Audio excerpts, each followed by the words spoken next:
अति इंद्रिय सुख का जीवन, अति इंद्रिय नशे में रहने वाली आत्मा, जिसको कहेंगे स्पिरिचुअल इंटॉक्सिकेशन।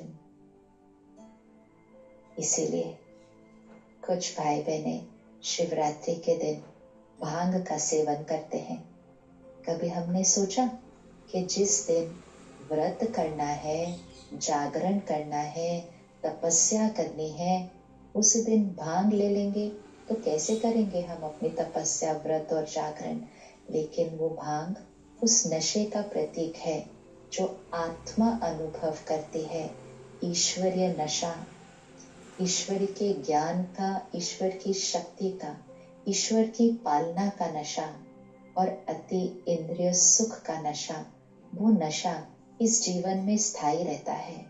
ये एक दिन का नहीं, लेकिन स्थायी नशा रहता है। तो आज हम सब अपने आप से प्रतिज्ञा करेंगे कि इस घोर कलयुग के अंत पर वो निराकार परमात्मा शिव बाबा सृष्टि पर अवतरित हो चुके हैं, सृष्टि पर अवतरित हो चुके हैं। लेकिन कोटों में कोई में कोई पहचानेंगे, लेकिन हम सब तो वो है ना हम वो। कोटों में कोई में कोई, उसको पहचानेंगे। उसको पहचानने की विधि क्या है? बहुत सिंपल। जो ज्ञान की बूंद परमात्मा दे रहे हैं, बस उसको ग्रहण करना शुरू करें। फर्स्ट स्टेप वो होता है कि परमात्मा जो ज्ञान की बूंद बूंद दे रहे हैं, उसको ग्रहण करना शुरू करें। जैसे ही उसको ग्रहण करना शुरू करते हैं, बुद्धि शुद्ध होती जाती है, पवित्रता नेचुरल होने लगती है, जागरण हो जाता है। ये एक दिन का जागरण नहीं है, ये जीवन का जागरण है। ये पुराने संस्कारों, पुरानी सोच से जागरण है, ये अज्ञान की नींद से जागरण है।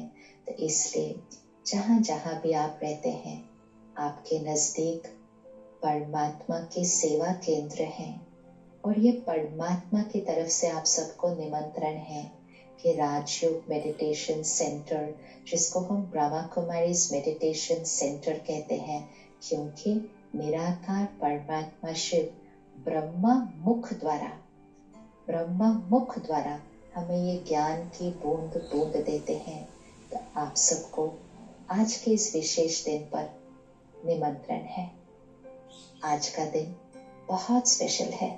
तो आज के दिन पर सही मायने में उस निराकार परमात्मा शिव को पहचानना, ज्ञान की बूंद बूंद बुद्धि में डालना, पवित्रता की प्रतिज्ञा करना, व्रत करना, उपवास तो नेचुरल होने लगेगा उसके बाद, और अपने अंदर के सारे जहरीले फूलों को अर्पित करने के लिए एक बार सेंटर पर आइए। सिर्फ एक बार सेंटर पर आइए और आकर सिर्फ समझना है कि कैसे इस समय, घोर कलयुग के अंतिम समय पर, कैसे परमात्मा आकर हमें ये ज्ञान दे रहे हैं।